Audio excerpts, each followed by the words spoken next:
Well, it's great to be here. I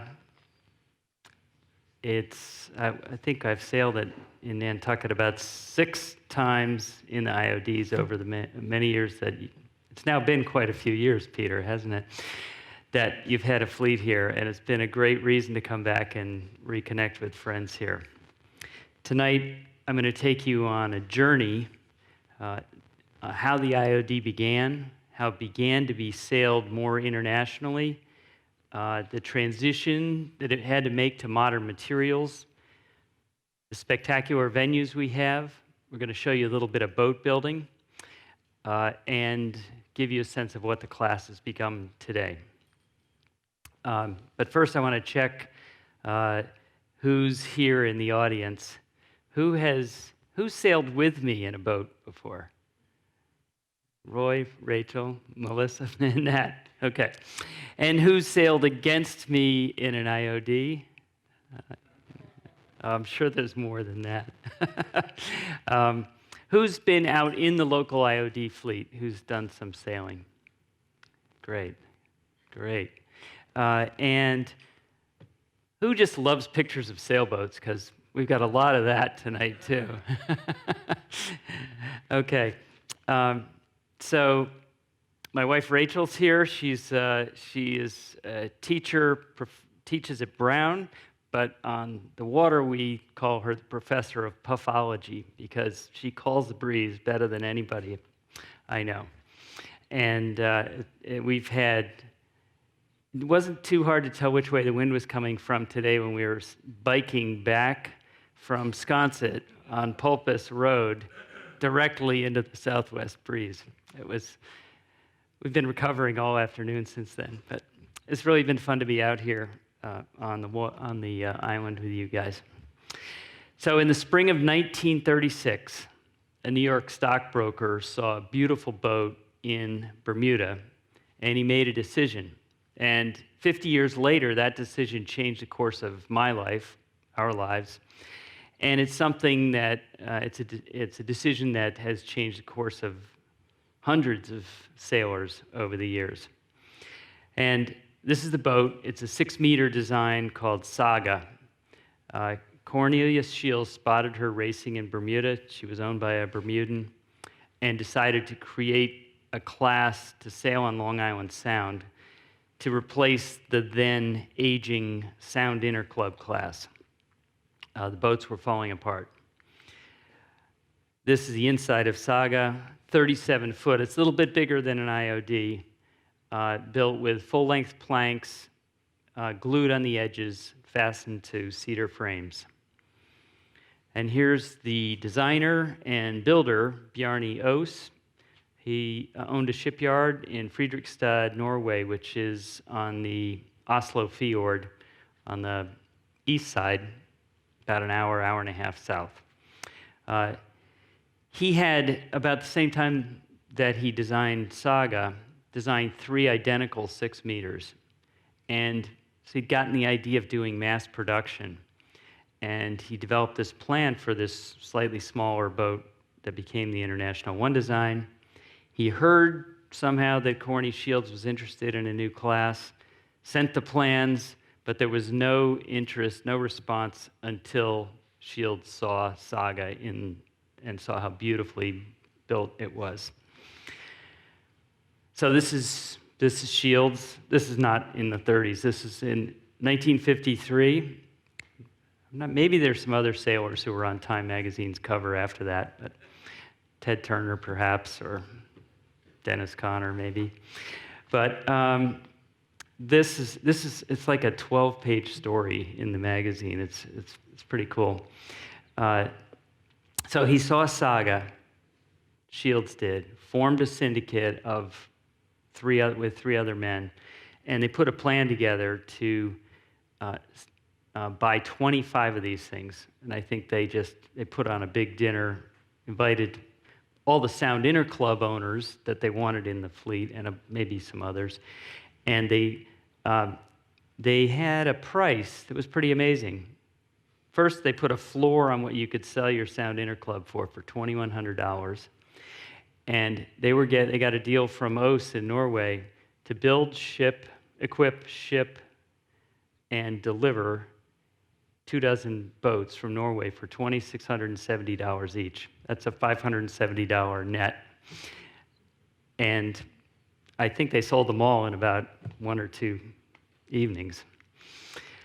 This is what the lines look like. As I said, it's slightly smaller than Saga.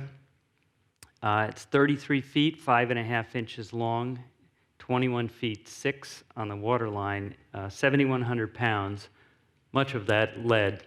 And I think I have a picture of the lead keel that I'll show you in a minute. But these views show the boat from the side, from the front, the back, the top, and the bottom. And if you want to take a closer look, they're all on the IOD website. And these are the construction drawings, which show you how OS put the boats together. And I'm not going to go into detail here, but just take note of where the rudder hangs off the back of the keel, and then the lead keel is what's hanging off the piece of wood that goes all the way up to the bow. Because here is being mass-produced in the shipyard, all of these, basically the foundation of these boats. In addition to the order from Long Island Sound, as soon as the word got out, Bermuda decided to buy boats, Northeast Harbor, Marblehead, and later Cowes, Marseille, and also in Norway. And this is what the production line looks like in 1936 on a little island called Isegrin, which is part of Fredrikstad. And the keel's being bolted in place here. And in a matter of a few months, they built the first 4 boats, but then the rest of the boats they built pretty rapidly afterwards.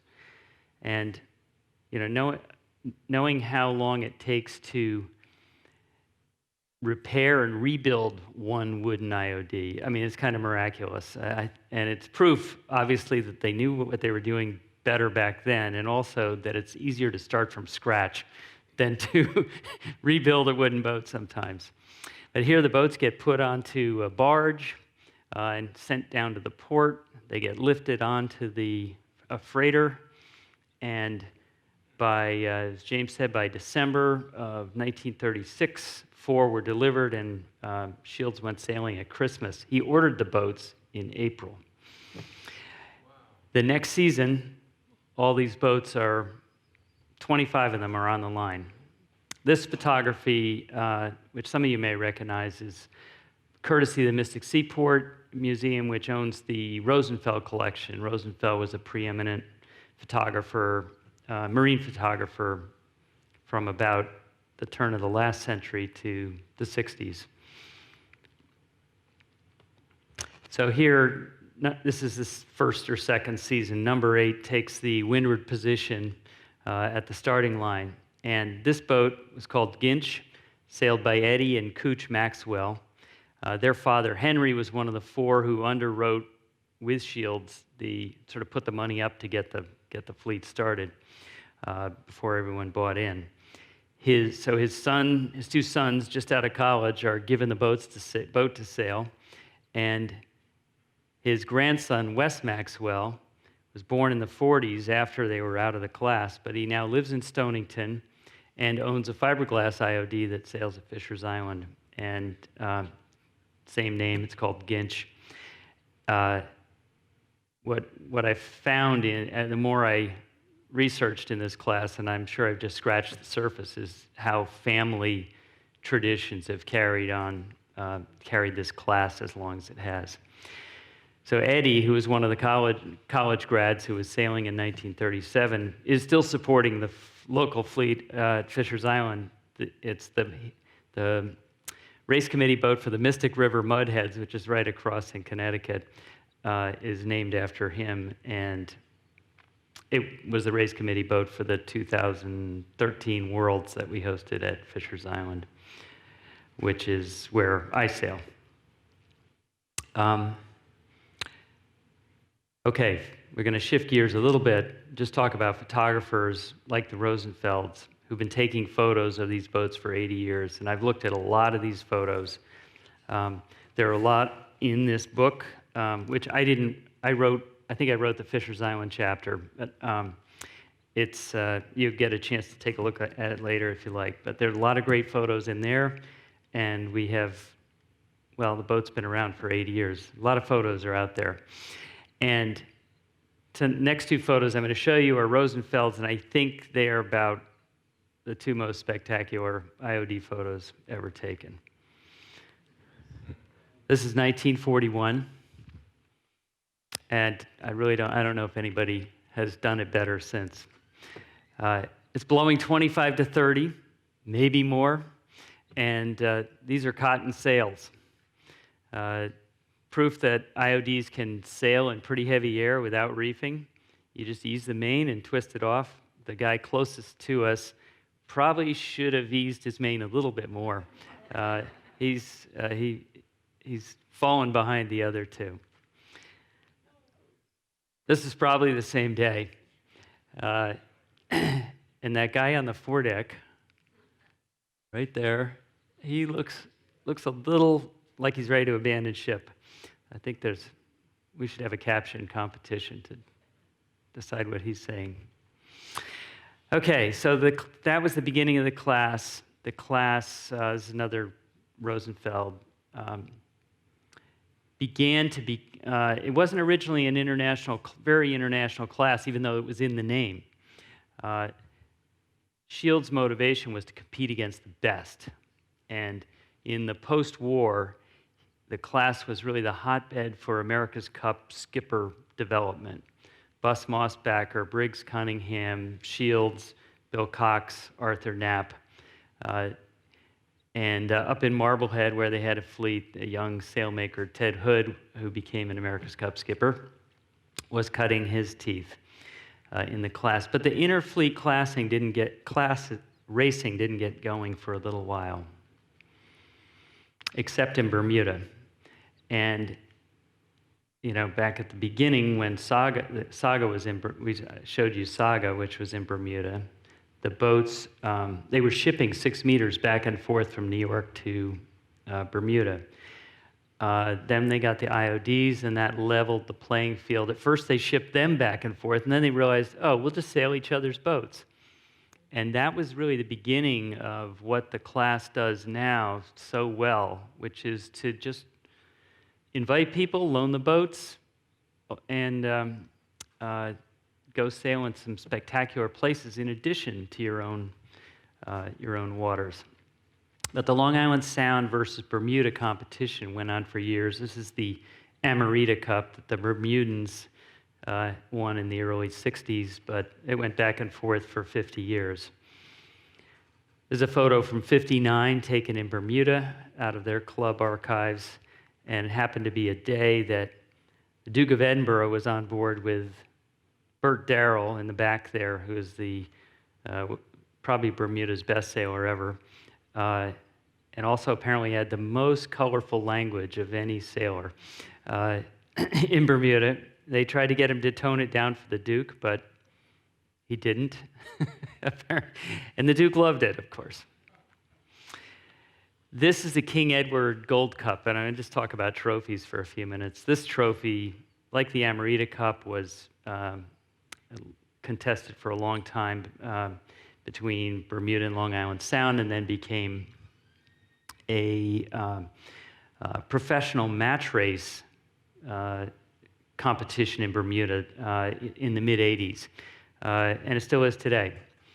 But really spectacular trophy. This is the array of trophies they lay out at the World Championship now. Bjarne Joost gave the tall one on the left, and then second place, third place, the crew trophy, the first yacht club trophy. But the best story I have about trophies is this one, which I had never heard of before a couple months ago. Pat McMichael really wanted this trophy, and she was an avid Larchmont Yacht Club sailor. Excuse me. What this says, it's a whole lot of engraving, isn't it? Is that if you win this 3 times, you get to keep the trophy. So her husband, Howard McMichael, is, well, they're waiting for wind on Long Island Sound. Something new there. Sorry, Tom. But they're aboard, Pat is behind Howard. They're aboard number 12, Kangaroo. They won Larchmont Race Week that first year. Yeah, this is 1962. After winning that year, Howard got busy with business, chartered his boat called Kangaroo to somebody else. But when Larchmont Race Week came around, Pat made him go charter somebody else's boat so they could go after the bowl again. And they won it. And the third year, they got Kangaroo back and they won it again. So this story came from their son, Howie McMichael, who's, some of you may know, he's a boat broker in Mamaroneck. Good photographer, took some nice pictures of, I have a couple of his photos in here. But the best thing he did for me was he shined the silver so that we could show the pictures. But times were changing in the 60s. Nylon spinnakers projected better. Dacron sails had already made their arrival. Other boats had fiberglass hulls. Masts were made of aluminum instead of wood. And there was competition on the horizon. And boom, the Etchells 22 came out in the mid-60s. And sleek, fast, lots of modern controls, fiberglass, much lower maintenance. And so McMichael and several others moved to the Etchells. And in a few short years, the IOD was no longer the premier class on Long Island Sound. The class didn't give up. They began building fiberglass boats in Norway, and it was important enough, even the New York Times covered it. Or it was a slow news day. The Oss shipyard was out of business, but Bjarne Oss died about that time. But his son, Henrik, built the first fiberglass boats. Ted Hood began developing the masts, and this was the first glass boat that arrived, which I just like it because the guy's hat. It's what all boatyard guys wear in those days, perhaps. One of the key players in the class at that time was the second president, the president after Corny Shields, named Bill John. That's him on the dock with the first glass boat, and helped lead the class for many, many years through the transition. And Thornton Clark of Marblehead was the third president, and it was the first time the class had a newsletter, at least that we've discovered. He traveled to Europe, went to Norway and bought the molds for the class so that it was able to reproduce as needed over the years, and boats were subsequently built in the U.S. The class needed to do something different, and Thornton encouraged the fleet that was in Scotland, which was a reformed group of boats from Cowes, apparently, to host the World Championship up there. And that really, the fleet didn't last forever in Scotland. It lasted till about 15 years ago. But it really did give, traveling to Scotland gave the people in the class a sense of this really is an international class. Jordy Walker was a sailor in Bermuda. The fleet there was falling into disrepair because the wood boats in that climate just did not hold up. He refused to let the IOD go and organized a company to build new glass boats in Bermuda, and they got a second set of molds off of the molds that came back from Norway and took them to Bermuda. Actually, that set of molds has subsequently gone to Scotland and to Sweden. So Jordy was a key player in keeping the class going. I think he owned about 5 IODs for a while. But Bermuda's fleet became kind of an anchor for the class, I think. Race Week and other regattas that they held there were pretty attractive, not only to people from the US, but people from Europe. And it brought people together. Long before the America's Cup was held on the Great Sound, we were sailing IODs there. And we're still sailing IODs there. It's a beautiful sort of 2-mile circle in a lake that's set in the middle of the ocean. Sometimes it's pretty windy, but the water's always warm. On Long Island Sound, meanwhile, Jim Bishop Sr. promoted the fleet. He was probably not the only person, but he was pivotal. He also bought several fiberglass boats. What I remember about Jim when we were getting into the class is how he talked about the boat being like a Stradivarius. You know, it was the work of a lifetime to learn how to play it to get the most out of the instrument. Jim arranged the purchase, as I mentioned, of several IODs and chartered them out to younger sailors. This is his beautiful Coastal Queen, which was probably the power boat that showed up at the most IOD regattas over the years. Jim Sr. passed on earlier this year. This is a photo of Jim Jr. On the left with some of his friends, including Elliot Whistler, who's won the Worlds a couple times with his daughter there, Mackenzie. My story with the class gets going. It was before that time, but it's somewhere in here. We bought there were 4 boats at Fisher's Island in the late 80s, and we bought into one when it needed to change hands, with about 4 friends. And the joke is that we bought it for $10,000, and every year we buy it again. I'm not sure we've actually held it to 10,000, but it's really been just a great boat to have in our family. Anyway, you have to forgive there's a little bit of a scrapbook tour of the Burnham photos in the rest of the presentation. These are 2 of our early boats. My cousin Brad owns the one with the wooden mast there, and I included it because this was 88, 89, 90, somewhere in there, and it's an example of how the boats could compete with wood mast and fiberglass aluminum masts. But Brad always thought we had an advantage, so eventually I think he broke his mast, and I think it was time to go to aluminum. But our syndicate was the brainchild of Lori Rubino, and Beth Shawley, Peter Rugg, and I are still 3 of the original 5 partners. In this picture, Jennifer Miller from Fisher's Island. Let's see if I've got that. Well, she's peeking out from behind the jib. What? No, it's a different Jennifer Miller. We have 2 in the class. She's now Jennifer Miller Mancusi Ungaro. She married into the Marblehead fleet. Jennifer Miller is a 2nd generation, or maybe 3rd generation sailor from Larchmont.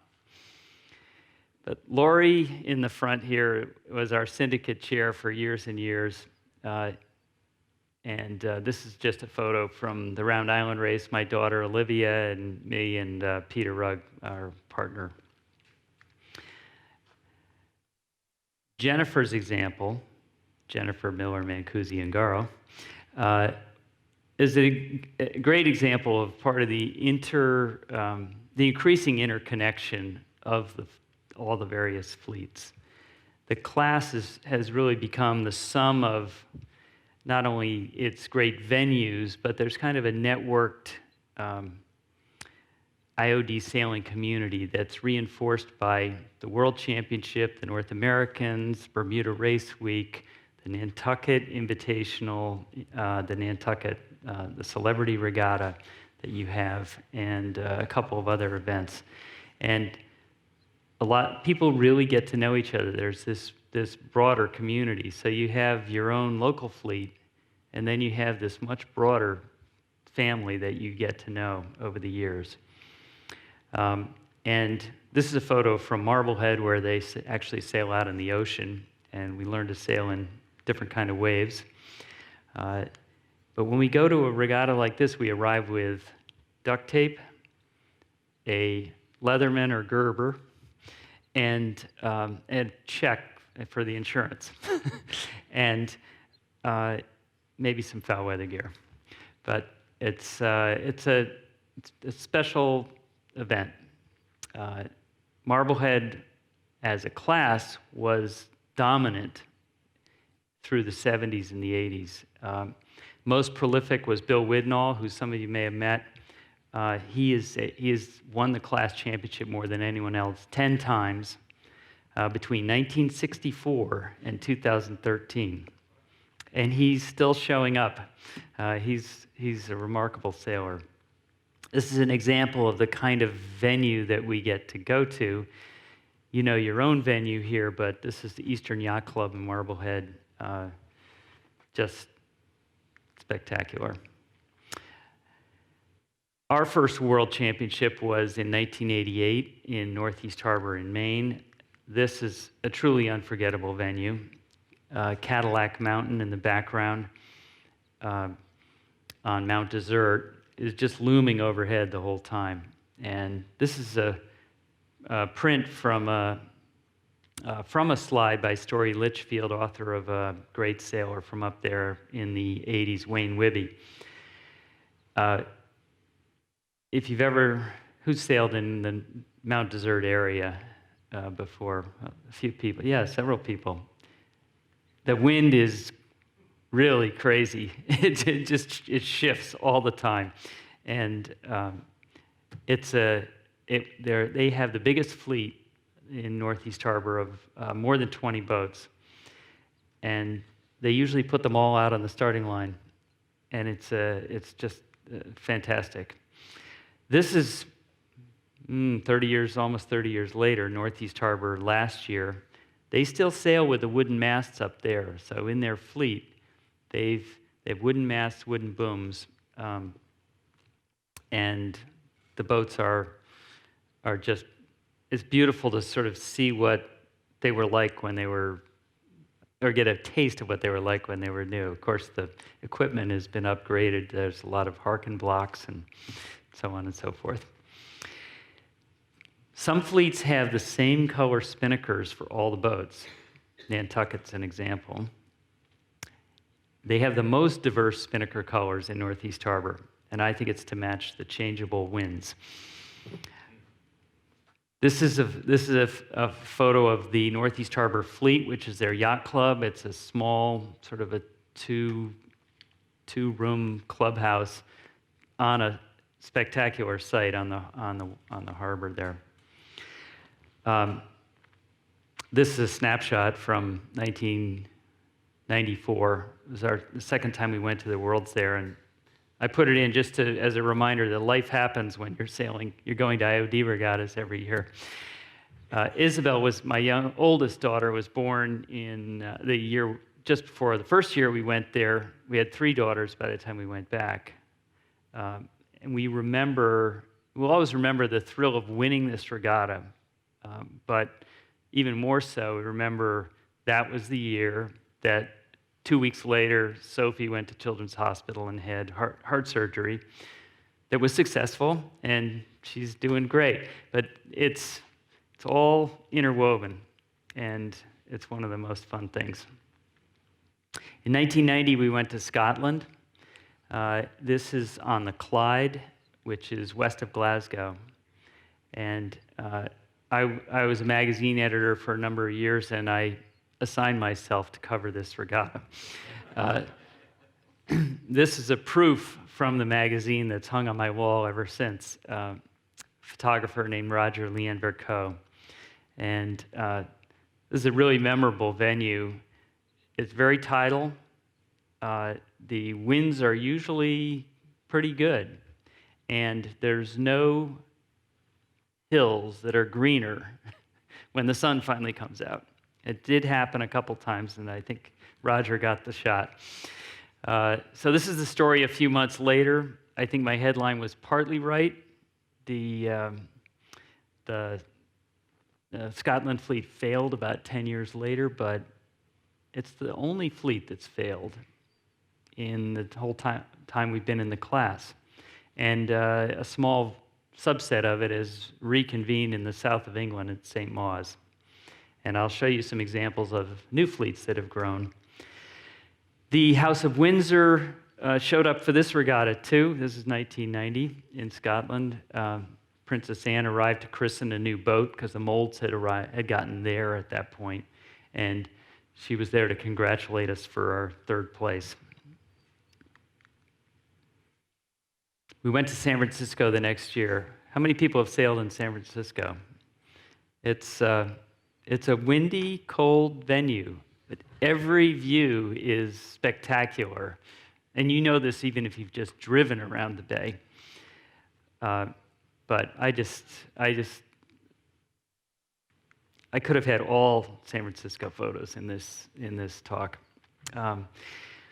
This is where we learned to race IODs in 20 knots plus and be comfortable with them, because the boats can take it, but sometimes the sailors can't. But my favorite story from our time in sailing in San Francisco is that the first time we went there, Beth Shawley, who was one of my boat partners, and I got a couple of friends together, Frank and Kathy. And the next time we went, we stayed with Frank and Kathy and their two little kids. So more life happening due to the IOD class. This is San Francisco Yacht Club, which is, there's a long story to this, but it's actually over on the Tiburon side. St. Francis Yacht Club is the other half of the yacht club that's on the San Francisco side.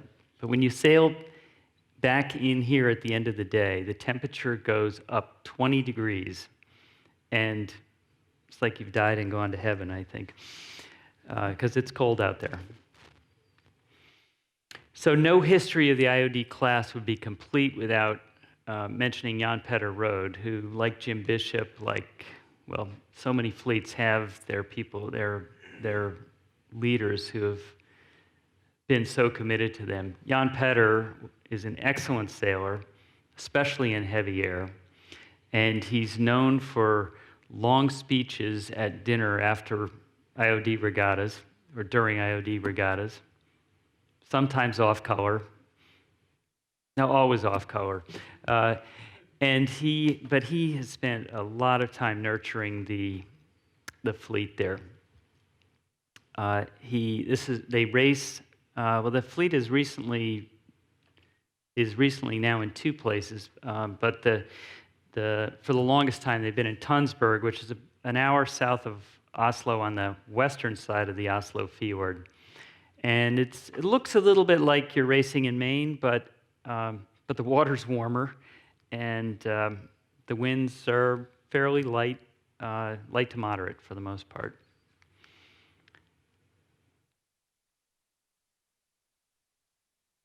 They have two areas that they race in. One is you can race in really close to shore, and usually the wind's a little better, or you go outside these ledges and race on the outside, and usually not quite as much wind. But we went in 1995 with the three daughters. Our first Worlds there, and the first Worlds that they had in Norway in decades.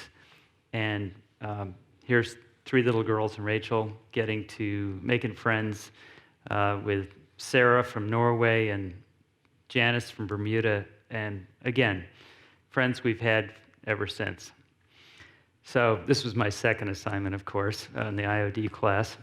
And it's when I visited the factory in Fredrikstad, and you recognize one of those photos there. But it was about sort of the resurrection of the class in Norway itself. The first Worlds at Fisher's Island in '96, and don't worry, I'm not going to show you every World Championship between then and now. Our fleet had grown to 10 boats, and we bolstered our ranks by borrowing some boats from Marblehead. And that's also something that happens commonly. Nantucket boats have been loaned to Fisher's Island for regattas, and we've sent boats to Marblehead and so on. This is just a few years ago, another championship at Fisher's Island, a little brighter, sunnier day. And this is our small clubhouse there where we host the regatta. Probably the best photo taken of an IOD at Fisher's Island is this photo of Jester, which is owned by Charlie Van Voorhis, who's the class president and multiple-time champion. This photo is taken from Groton Long Point in Connecticut with, I can't imagine how long a lens, but that's Fisher's Island in the background, two miles away. And it was blowing about at least 30 knots and then got windier. But I'm going to show you some real windy shots, and we're going to go back to Bermuda to take a look at that. I mentioned the what's now called the Argo Gold Cup, I think. But that gold trophy I showed you is raced for by professionals now. And they'll race in any wind that the race committee sends them out in. And they do it right in Hamilton Harbor. And sometimes the boats start to rock and roll a little bit.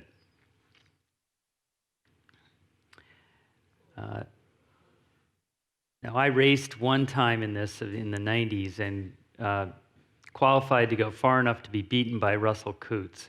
But I'm glad to see that sometimes the pros get humbled too.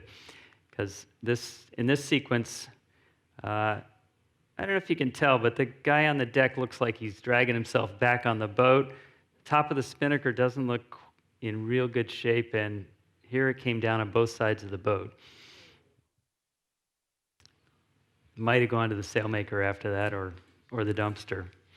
And this is Dean Barker, who's an America's Cup skipper from New Zealand, demonstrating the jibe broach, which is a very difficult maneuver in the IOD because the boat has this long keel and it's actually quite stable. You can rock and roll quite a bit and the boat doesn't wipe out like a more modern boat. But just watch. So the boom comes across, and then he skews back the other way, and now the boom goes the other way. Dean didn't win that race, I don't think. But remarkably, although it looks like there's probably water coming in the cockpit, there's very little water coming in the cockpit. The boats are remarkably seaworthy compared to some other boats that we have all sailed. So, now, are you ready for something different? This is a little test. What's out of place or missing in the picture? I'm going to show you a few pictures. The class is long inspired artists, and this is almost a perfect IOD, but there's one thing wrong with it. This is my daughter drew this. Anyone got a suggestion? I think I actually heard somebody say masthead. That's the only error. There are some other minor typos and so on, but yeah, the headstay shouldn't go all the way to the masthead. How about what's missing in this photo?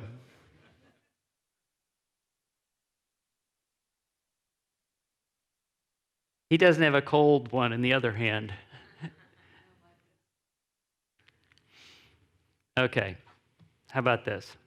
What's wrong with this picture?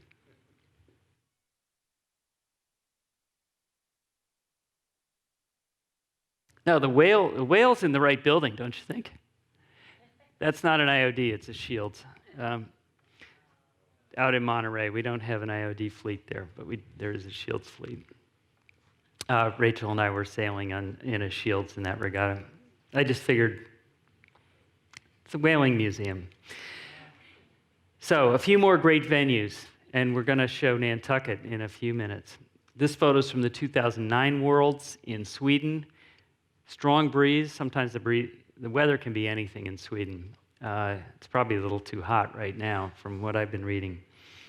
But the last time we went over there, it was really windy, and they're having the World Championship there this year as well. Anyone going from here? Richard, okay. But it's just the Swedes are, they along with the Norwegians, no, I think they do throw the best parties. I'm going to get in trouble because this is being recorded. But they put on a great show. And the yacht club in Stenungsund is probably the most photogenic sailing club that we sail at. I mean, there are obviously some other nice ones. But they do give you one challenge, which is how to sail your boat into the slip. That's something that we don't test ourselves.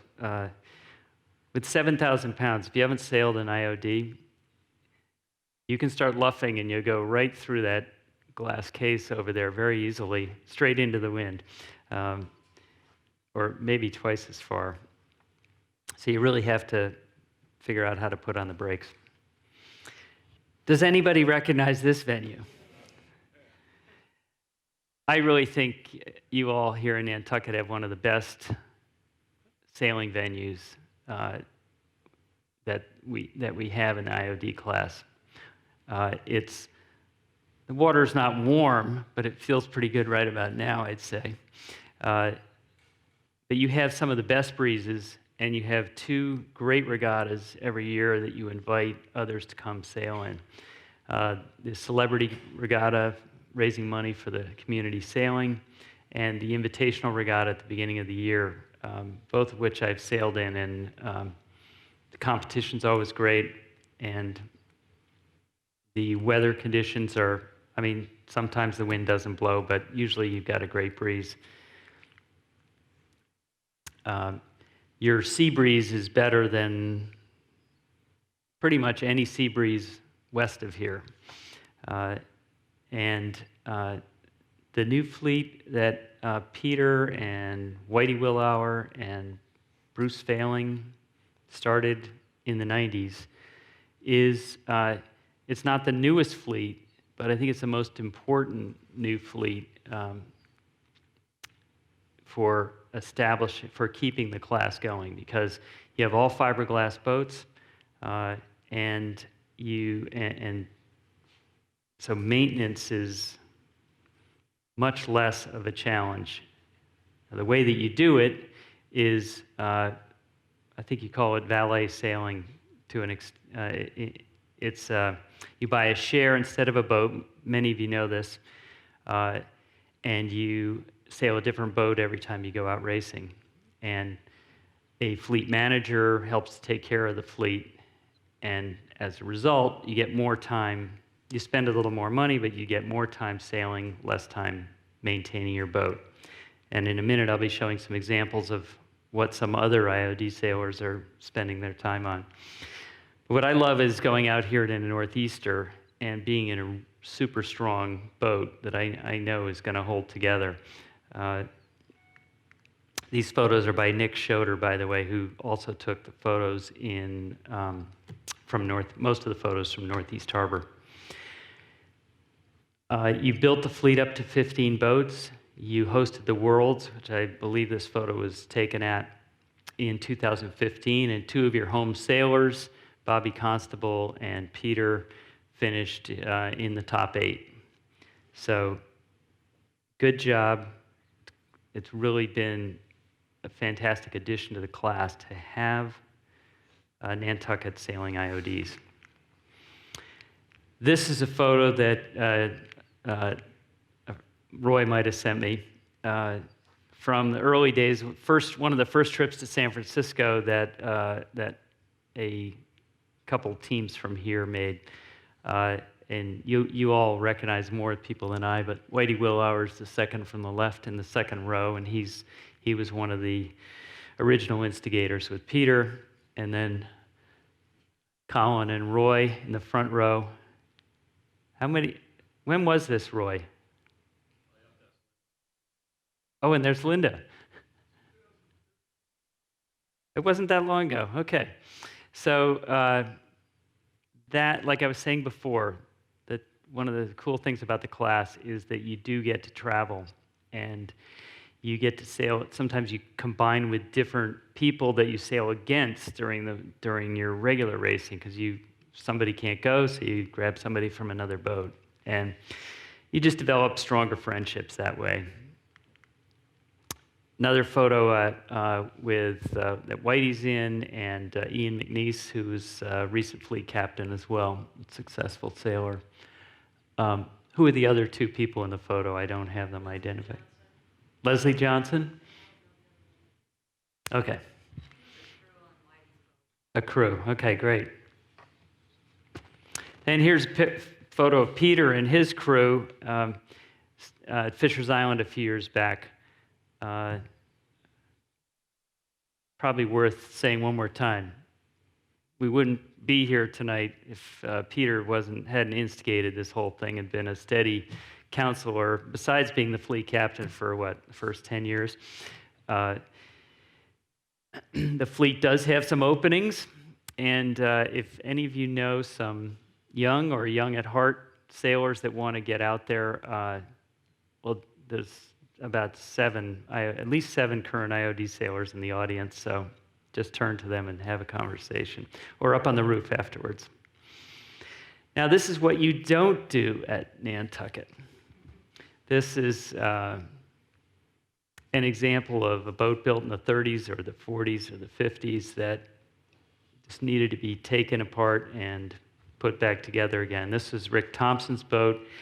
I'm going to show you some photos from the Chester fleet in a few minutes, but this is a boat called Mighty Mo, which is a famous boat that was in Scotland and is now in Chester.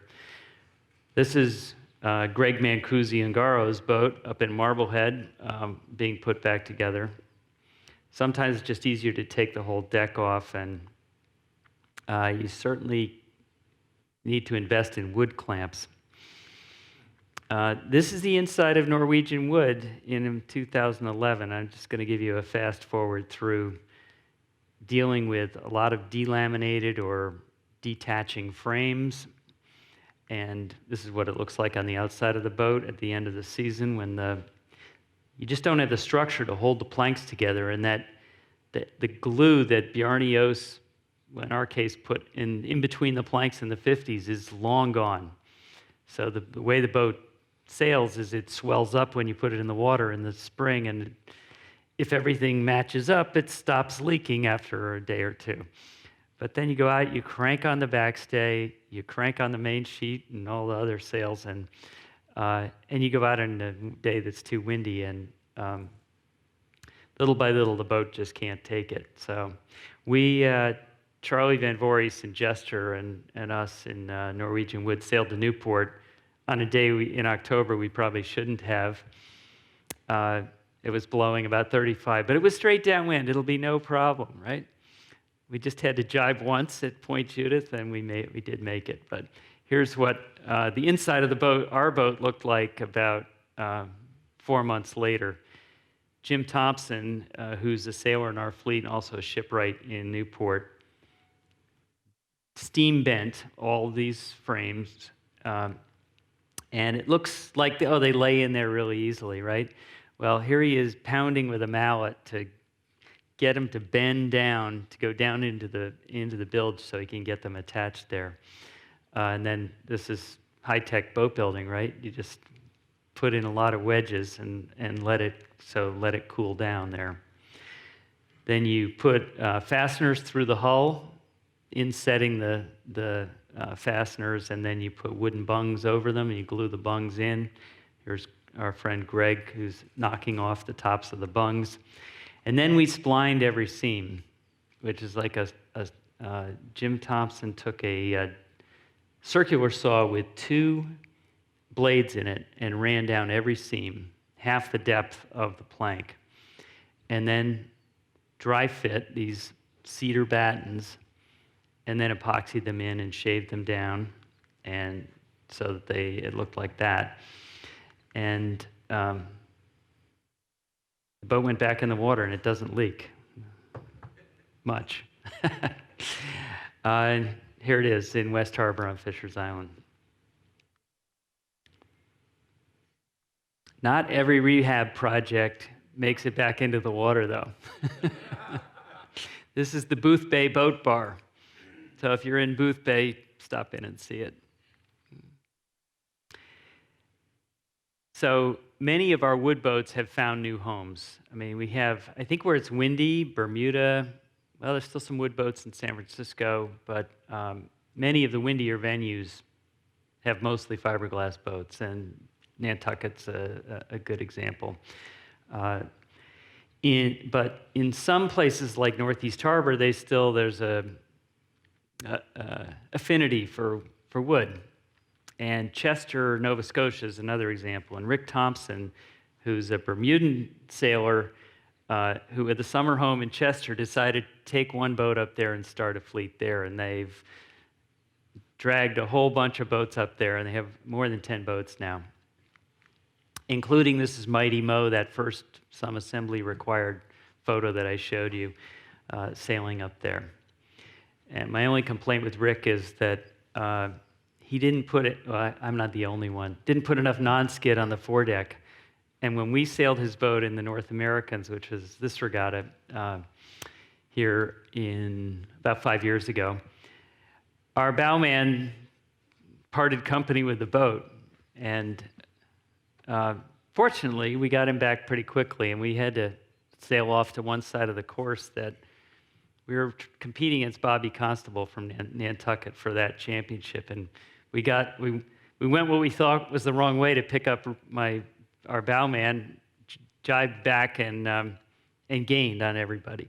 So maybe it's all part of Rick's plan, but anyway, Chester is an exciting new fleet that's been put together. They're hosting the North Americans again this year at the very end of August, and we have a brand new fleet in this place, which is an out-of-the-way harbor with massive wind shifts, turbulent tides, ferry boats, tugs, never a dull moment. It's perfect for New Yorkers. The Manhattan Yacht Club has started a fleet, and they have 7 boats. And all I can think is, what would a New York stockbroker, Corny Shields, think looking out his window and seeing that fleet out there now? Would he'd be shocked if he were, around to take in that view. And Tom just told me that the Long Island Sound fleet has combined forces with Manhattan, inviting the Manhattan fleet out to Larchmont Race Week, and they had their biggest race week in decades. So hopefully they can spur each other on. I'm sure there's going to be some rivalry. This is the last family scrapbook photo. Labor Day weekend a couple years ago. Rachel, Isabel, Olivia, Sophie. We never miss the round Fisher's Island race if we can possibly help it. I want to thank Nick Schoder, the Rosenfeld Collection, Neil Rabinowitz, and many other photographers who contributed to this show. Without them, we would have been done a long time ago, I suppose. And also to Corny Shields for catching sight of this boat, which is now in Washington State, Bainbridge Island. It's moored out there, and does actually compete in the classic version of the 6-meter fleet when they have races out there. So thanks for the bold creative decision by Corny Shields to start this class. And thanks for your attention.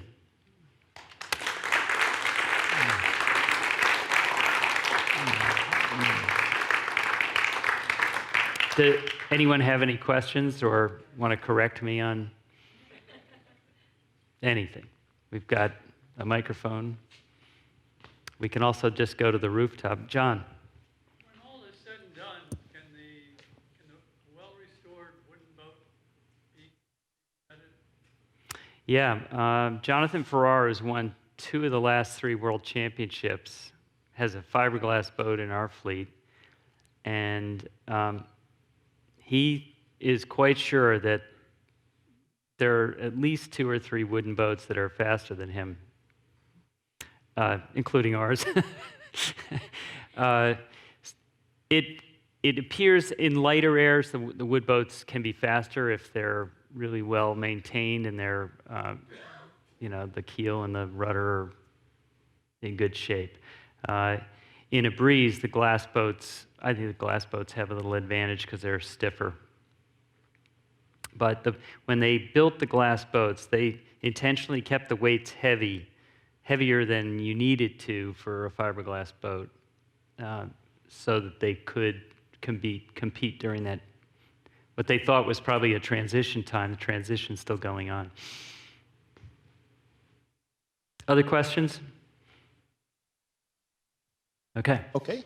Thanks, John. Yeah. Fantastic. You Great. bet. Greatly appreciate it.